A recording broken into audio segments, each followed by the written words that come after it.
कि हमको विधानसभा का टिकट मिले और हम विधायक बने, ऐसी सोच नहीं है। उनके विचारों को जन जन तक पहुंचाए। अगर हम उस लायक होंगे तो हम टिकट हमको मिलेगा और हम लड़ेंगे, और लड़ेंगे, जीतने के लिए लड़ेंगे। हरा रंग से केसरिया को डराया है और केसरिया से हरा रंग को डराया है, तो हरा रंग वाले विकल्प के अभाव में पिछले 10 सालों से वैसे व्यक्ति को वोट देते आई है जो अभी तक रटाया जाता था कि उनका के मुख्यमंत्री बना दे एक बार, उनका के मंत्री बना दे एक बार। अब के बच्चे क्या करेंगे इस पर कभी नहीं किसी ने सोचा, ना किसी ने सोचवाया। ये पहला व्यक्ति है, एक वाहिद प्रशांत किशोर ऐसा, जिस दिन हम चुनाव लड़ने आ जाएंगे दोनों को काट के गिरा देंगे। और वो चीज साबित होता दिख रहा है। ये अलग बात है कि आप हमसे सवाल कर रहे हैं, लेकिन आप लोग को तो दिख रहा होगा कि दोनों लोग डरे हुए हैं ना। तो सिर्फ कुर्सी की लड़ाई लड़ते हैं, लगातार मुख्यमंत्री बने रहे और मुख्यमंत्री बन जाए, मुख्यमंत्री बने रहना है, यही कहानी। नमस्कार, आप देख रहे हैं ENT ऑन न्यूज और मैं हूं आपके साथ निहारिका मिश्रा। इस वक्त मेरे साथ मौजूद है बंजरिया प्रखंड के प्रमुख जाफिर आज़ाद। ये जन स्वराज के नेता भी है और चुनाव को लेकर इनकी भी तैयारियां है, और इन्हीं से जानेंगे कि इनकी चुनाव को लेकर बिहार में जो चुनाव होने वाले हैं 2025 विधानसभा के, उसको लेकर इनकी तैयारियां कैसी है, और साथ साथ बिहार की राजनीति के भी बारे में जानेंगे कि जन स्वराज का जो अभी तैयारियां चल रही है वो कैसी है। तो इन सभी मुद्दे पर बात करेंगे इनसे। सबसे पहले नमस्कार सर। आप बहुत शुक्रिया आपका, आपके चैनल का और आपकी पूरी टीम का। आपने उस काबिल समझा, और नरकड़िया विधानसभा जो सबसे पिछड़ा इलाका है उस पर भी आप सबों की पैनी नज़र गई, इस बात के लिए बहुत शुक्रिया, बहुत शुक्रिया, धन्यवाद। सर, जैसे कि मैंने आपके बारे में पढ़ा जाना कि आप पहले पंचायत समिति, उसके बाद मुखिया और उसके बाद प्रखंड प्रमुख हो गया, और इसके बाद जैसे कि आप चुनाव लड़ने की तैयारी में हैं, तो ये सफ़र कैसा रहा और आपने क्यों सोचा कि अब मुझे मतलब एक जो मेन स्ट्रीम राजनीति है उसमें आ जाना चाहिए? मेरे पिताजी सिसवा पूर्वी से 3 दशक तक लगातार मुखिया रहे। उनके नहीं रहने के बाद हम 2006 से लगातार लोगों की सेवा में हैं और लगातार किसी न किसी पद पे हैं। पंचायत समिति प्रमुख मदर रही हैं, हम भी पंचायत समिति हैं, हमारे छोटे भाई की पत्नी वहाँ से मुखिया हैं। और मुखिया तो बहुत सारे हैं, लेकिन राष्ट्रीय पटल पर अपनी उपस्थिति दर्ज करती हैं हमारी मुखिया। राष्ट्रपति अवार्ड को भी पार्टिसिपेट कर चुकी हैं, अभी विज्ञान भवन से जाकर अवार्ड लेकर आई हैं। और हमारे यहाँ जो पंचायत सरकार भवन के प्रयासों से जो बन राष्ट्रीय स्तर पर है, केंद्रीय पंचायती राज विभाग के पोर्टल पर है, और मॉडल पंचायत है, वहाँ मुख्यमंत्री भी आ चुके हैं। हम लोग लगातार प्रयास करते रहते हैं कि कुछ न कुछ नया हो, कुछ सृजनात्मक काम हो। आप कभी आए, हम आपको दावत देते हैं, सिसवा पूर्वी पंचायत को भी देखें कि वहाँ विकास के रास्ते में हम लोग कितना रास्तों को हमवार कर चुके हैं और आगे लगातार प्रयासरत हैं। तो जैसे कि आप जन स्वराज में जुड़ चुके हैं ऑफिशियली, तो और भी पार्टियां हैं बिहार में, लेकिन आपने जन स्वराज को ही क्यों चुना? देखिए, जन स्वराज को चुनने के पीछे उसके विचार रहे हैं। हम लोग जन स्वराज के विचारों के प्रसारक हैं। ये नहीं कि हम उसकी नेतागिरी कर रहे हैं, और ये भी नहीं कि हम उम्मीदवारी की लड़ाई लड़ रहे हैं। जन स्वराज का अपना पैमाना है, और उस पैमाने में जो फिट होगा उसको अपना उम्मीदवार घोषित करेगा। अभी फिलहाल हम लोग ये कर रहे हैं कि जन स्वराज की अपनी जो सोच है, उसके जो विचार हैं उसको जन जन तक पहुँचाना, आखिरी पंक्ति में खड़े व्यक्ति तक उसकी बातों को पहुँचाना, इसलिए कि उन लोगों की सोच रखते हैं। जन स्वराज के जो प्रणेता है, जन स्वराज के जो सूत्रधार हैं प्रशांत किशोर, उनकी अपनी जो सोच है बिहार के प्रति, बिहार की बदहाली के प्रति, और बिहार को पिछले 35 सालों में जो भी सरकार में रहा हो, जो आज विपक्ष में है या फिर सरकार में है, उन लोगों ने कभी भी ज़मीनी सोचा नहीं, सिर्फ अपनी कुर्सी की बात करते रहे हैं। और आज भी तो वो लोग स्टेज से एक ही बात करते हैं कि एक पक्ष ये कहता है कि हमको मुख्यमंत्री बने रहना, और दूसरा पक्ष ये कहता है कि इनको मुख्यमंत्री बना देना है। इससे आगे की कोई सोच बिहार के आम जनमानस के लिए है नहीं। कोई रोड मैप नहीं है, शिक्षा के प्रति किसी तरह की कोई प्लानिंग नहीं है, न कृषकों के लिए कोई प्लानिंग है, ना ही युवाओं के लिए कोई प्लानिंग है, ना बेरोजगारी के प्रति किसी तरह का कोई मास्टर प्लान है। शिक्षित बेरोजगार जाकर दूसरे जगहों पर मजदूरी कर रहे हैं, बोरियों के जैसे भर भर के ट्रेनों में जाते हैं दूसरे राज्यों में। और यहाँ केंद्र सरकार को बनाने में बिहार की महती भूमिका पिछली बार रही है। 40 में 39 सीटें MP जिता कर यहाँ के लोगों ने भेजा, लेकिन हमको लगता है कि आज 12 सालों में केंद्र सरकार कभी बिहार के मुद्दों पर एक बार बैठक नहीं कराया। बिहार की बदहाली के लिए, बिहार के लिए कभी सोचा नहीं। जब वोट हम देकर उनकी सरकार बनाते हैं, और महाराष्ट्र और गुजरात के लिए वो लोग सोचते हैं, वहाँ बुलेट ट्रेन देते हैं और यहाँ पर मखाना वोट देते हैं। तो ये हाल है, हम लोगों को सिर्फ वोटर बना के रखा गया है, हम लोगों के लिए कुछ सोचा नहीं जाता, चाहे राज्य स्तर पर हो या फिर केंद्र स्तर पर हो। इसलिए एक नई सोच लेकर के अगर प्रशांत किशोर उतने पढ़े लिखे और उनके लिए तो वो परिचय का तो मोहताज भी नहीं है, पूरे इंडिया लेवल पर, विश्व स्तर पर जब उन्होंने पढ़ाई करी, पढ़ाई करके नौकरी करी, एक टाइम गुजरा, नौकरी के बाद लोगों को नेता बनाने और लोगों को मुख्यमंत्री बनाने में अपना समय दिया। अभी तक 10 मुख्यमंत्री बनाने में उन्होंने अपना कंधा लगाया है। और यहाँ तक के अभी जो एनडीए की सरकार है उसमें भी प्रधानमंत्री को पहली बार प्रधानमंत्री के पद पर सुशोभित करने में उनकी महती भूमिका रही है, उनका योगदान रहा है, उन्होंने अपना कंधा लगाया है। और जब देखा कि बिहार के ही मिट्टी की पैदावार हम हैं और हमने इतने लोगों को मदद किया और मुख्यमंत्री और प्रधानमंत्री तक पहुंचाया, लेकिन वो लोग हम लोग के बारे में नहीं सोचते, तो क्यों नहीं हम अपना अगला जो बचा जीवन है वो बिहार के प्रति समर्पित करें और बिहार को बदहाली से निकाले, बिहार को सबसे पिछड़े राज्य से अग्रणी राज्य में खड़ा करें। ये उनकी सोच है और उसके साथ है हम लोग। ये नहीं कि हमको विधानसभा का टिकट मिले और हम विधायक बने, ऐसी सोच नहीं है। उनके विचारों को जन जन तक पहुंचाए, अगर हम उस लायक होंगे तो हम टिकट हमको मिलेगा और हम लड़ेंगे, और लड़ेंगे, जीतने के लिए लड़ेंगे। अच्छा, चूंकि आप नरकटिया विधानसभा से आते हैं और ये सीट पूर्वी चंपारण की काफ़ी हॉट सीट मानी जाती है और यहाँ पे तमाम और भी प्रत्याशी है जिनका नाम आ रहा है कि वो मतलब लड़ सकते हैं चुनाव, लेकिन आपकी तैयारियां कैसी है ग्राउंड पे, आप बताइए। हमारी अपनी कोई तैयारी नहीं है। हम उन लोगों को जो पार्टी निर्देश देती है उस पर अक्षरशः उतरने की कोशिश करते हैं। जो भी गाइडलाइन मिलता है, जो अभी तक मिला है, उस पर हम लोग काम कर रहे हैं। दूसरा ये कि पूरे बिहार की स्थिति पिछले 35 सालों से इन दोनों ने बदहाल बना कर रखी है। कभी केसरिया तो कभी हरा। अभी तक विकल्प नहीं था पूरे बिहार को, लेकिन आज के समय में हमको लगता है कि जनता को विकल्प मिल गया है और एक नए विकल्प के रूप में, और उसी की जरिए छाया नरकटिया विधानसभा भी आता है। नरकटिया विधानसभा भी विकल्प के अभाव में 10 साल 15 साल कोई रह जाता है, लेकिन इस बार तो हमको लगता है कि चेहरा ही नहीं, व्यवस्था ही बदलेगी। और सबसे बड़ी सोच ये है प्रशांत किशोर की कि व्यवस्था बदलनी है। जो व्यवस्था पहले से है और परंपरागत चली आ रही है उसको बदलना है, और हम समझते हैं कि इस बार तो बदल जाएगा, इसलिए कि नौजवानों ने अपने कंधे पर इस बात को उठा लिया है कि इस बार बदल देना है और बदलेगा। नरकटिया विधानसभा का भी भाग्य बदले। एक बात बताइए, प्रशांत किशोर काफ़ी अपने भाषणों में ये चीज़ कहते हैं कि जो विधानसभा सीट होती है, जब चुनाव होते हैं तो जहाँ पे ये क्या कहते हैं, यादव अगर खड़ा होता है चुनाव में, मैं ये सवाल इसीलिए कर रही हूँ चूँकि आप एक मुस्लिम प्रत्याशी के रूप में अगर चुनाव में उतरेंगे तो वहाँ पे यादव अगर खड़ा होता है तो मुस्लिम लोग उन्हें वोट दे देते हैं, लेकिन अगर एक मुस्लिम प्रत्याशी चुनाव में खड़ा होता है तो वहाँ पे यादव जो होते हैं वो एक हिंदुत्व के एजेंडे पर जाके वोट नहीं देते हैं उस प्रत्याशी को, और इससे वो प्रत्याशी हार जाता है। तो इसको लेकर वो बताते हैं कि इस कारण बिहार में जो मुस्लिमों की स्थिति है वो भी कहीं ना कहीं, ये एक कारण ये भी है जो मुस्लिमों की स्थिति है, तो इसको कैसे देखते हैं? पहली ऐसी पार्टी उभर कर हम लोग के सामने आई है। मैंने पदयात्रा 2 साल पदयात्रा इन्होंने किया और जन जन को जाना, हर जगह की भौगोलिक स्थिति, जातीय स्थिति, सबको जानने के बाद इन्होंने जब पार्टी का गठन किया तो उसमें इन्होंने स्टेज से अनाउंसमेंट किया कि मुसलमानों को अब उसकी आबादी के अनुसार 40 सीट, महिलाओं को उसकी भागीदारी 40 सीटों के साथ करेंगे। मतलब ये है कि अभी तक जो लोगों ने जातियों में बांट करके और जाति के बेस पर अभी तक लोगों को जो ठगते रहे हैं या गुमराह करते रहे हैं या जात के नाम पर अभी तक राज करते रहे हैं, वो इस भ्रम को उन्होंने तोड़ने का भरसक प्रयास किया और इसमें कामयाब भी होंगे कि जिसकी जितनी आबादी होगी उसको उतनी हिस्सेदारी मिलेगी।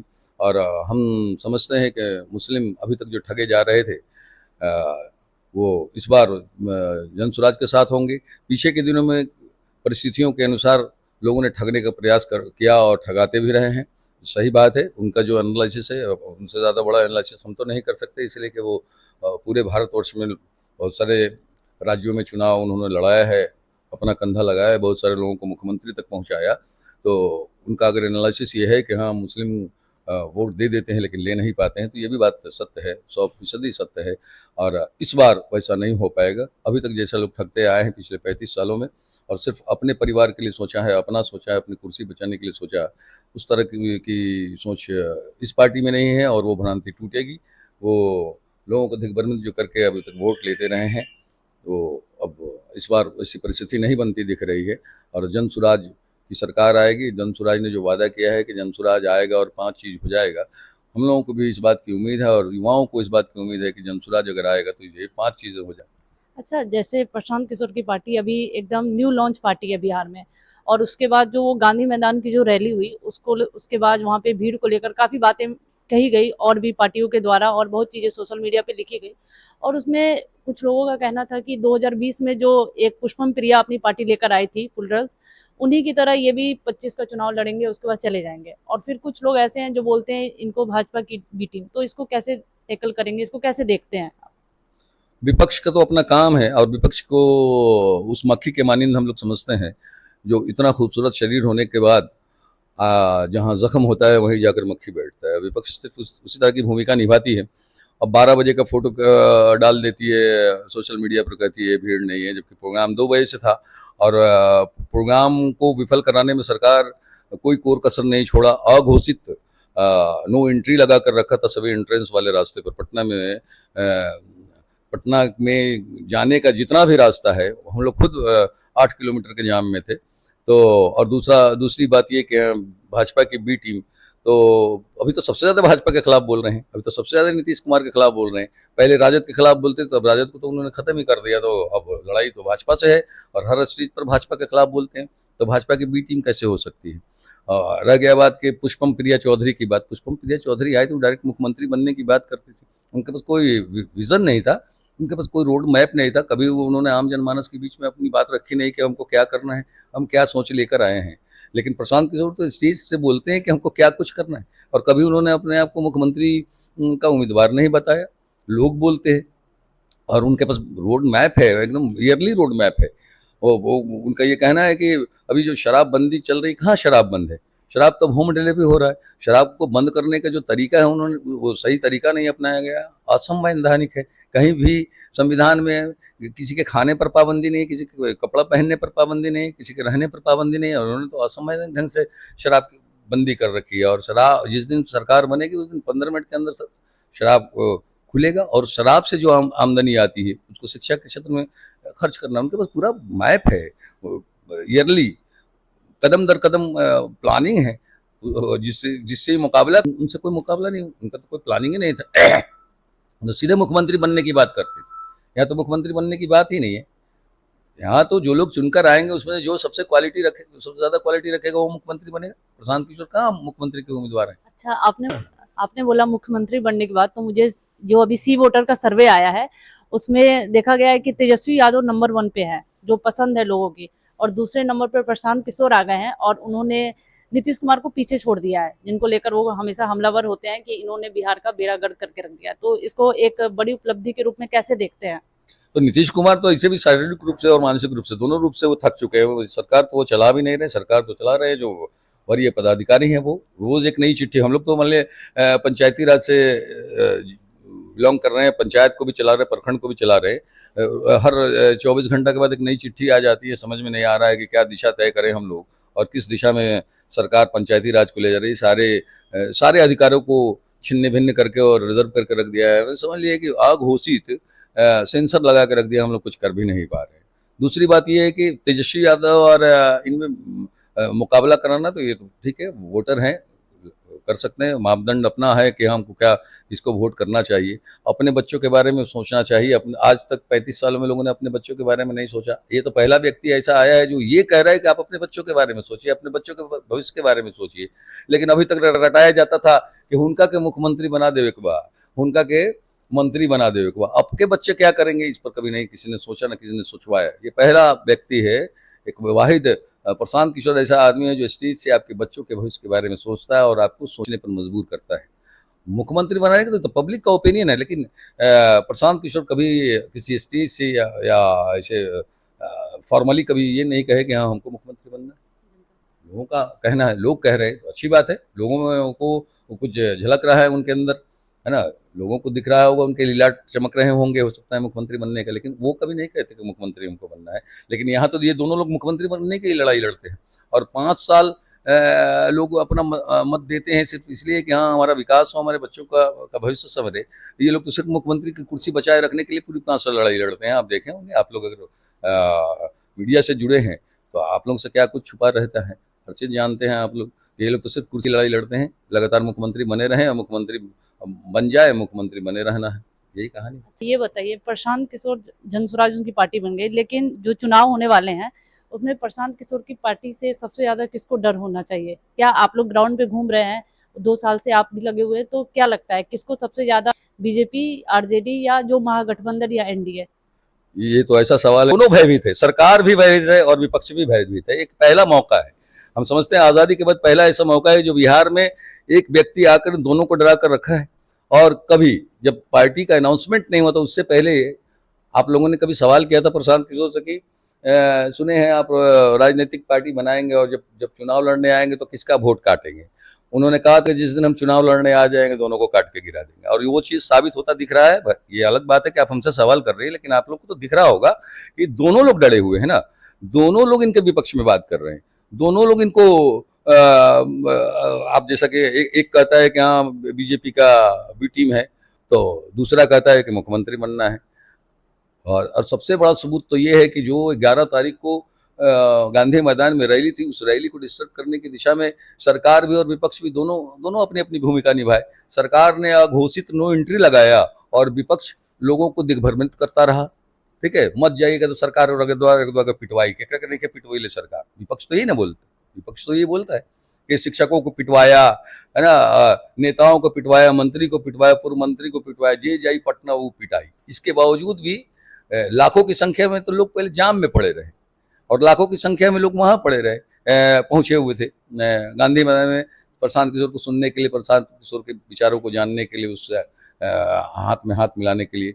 लेकिन अब सरकार हम लोग को वहां तो पहुंचने नहीं दिए, आमजन को, सभी जाम में पड़े रहे, सभी रूट में जाम था। और ये तो कहना बेमानी होगा, दोनों लोग डरे हुए हैं। यानी दोनों के वोट बैंक में सेंधमारी अच्छी खासी होने वाली है। तो राजद का तो 80% सेंधमारी कर चुका है, अब तो इन दोनों को काट के गिराने की बारी है। और लगातार आप जैसे आप लोग, आपसे कोई सवाल करता है या ये कह रहे लोग कि बी टीम, तो आज के डेट में जहां भी प्रशांत किशोर बोलते हैं वहां बीजेपी और जेडीयू की बात करते हैं, नीतीश कुमार को नाकारा साबित करते हैं, नीतीश कुमार को मानसिक रूप से बीमार बताते हैं, शारीरिक रूप से थके हुए बताते हैं। तो कैसे कोई कह सकता है कि हाँ दूसरे के प्रायोजित कार्यक्रम को वो कर रहे हैं? इसकी अपनी सोच है, अपनी उपज है, अपने उनके पास प्लानिंग है, रोड मैप है, उस पर वो चला रहे हैं। और युवाओं की तो भीड़ है, समझ लीजिए कि अब कुछ समय बाकी है, सिर्फ जगाने की आवश्यकता है। जन जन तक उनकी बातें, उनके विचार पहुंच चुके हैं। आखिरी पंक्ति में खड़ा व्यक्ति भी प्रशांत किशोर के नाम को जानता है, प्रशांत किशोर के विचारों को बता सकता है कि वो क्या सोच लेकर आया है।